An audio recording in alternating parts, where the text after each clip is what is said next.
Richard, when you think about inequality in the UK, and it's a hot topic, and you think about, as you'd like the banking sector to be decentralised, flatter structure, more resilient, how do you begin to talk to the public or the political class about achieving those goals? Essentially, you know, if we want to produce something, we need funding, so there's a role for banks in almost everything that's happening in the economy. But what exactly is that role?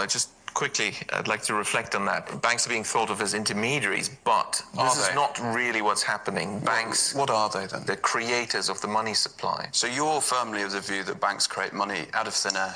Yes, well, I produced the first empirical studies to prove that in the 5,000-year history of banking. Banks are thought of as deposit-taking institutions that lend money.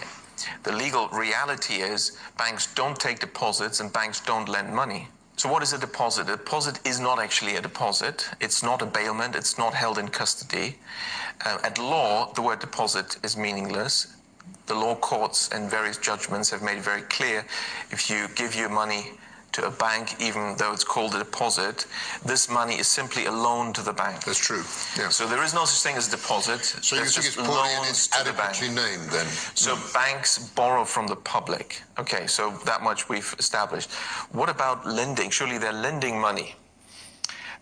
No, they don't. Banks don't lend money.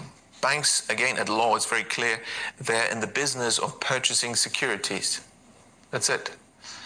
So you say, okay, don't, confuse me with all that legalese. No. I want a loan. Yep. Fine, here's the loan contract, here's the offer letter, and you sign. At law, it's very clear, you have issued a security, namely a promissory note, and the bank is going to purchase that. That's what's happening at law. Put it in layman's terms, what does that mean? It means that what the bank is doing is very different from what it presents to the public that it's doing. How does this fit together? So you say, fine, the bank purchases my promissory note, but how do I get my money? I want, it's a loan, I want my money. 200 grand, right? I don't care about the details, I want the money. The bank will say, well, you'll find it in your account with us. That would be technically correct. If they say, we'll transfer it to your account, that's wrong, because no money is transferred at all. It's already from in the bank. Anywhere inside the bank or outside the bank. Why?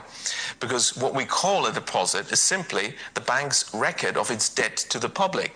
Now, it also owes you money, and its record of the money it owes you is what you think you're getting as money, and that's all it is. And that is how the banks create the money supply. The money supply consists to 97% of bank deposits, and these are created out of nothing by banks when they lend, because they invent fictitious customer deposits. Why?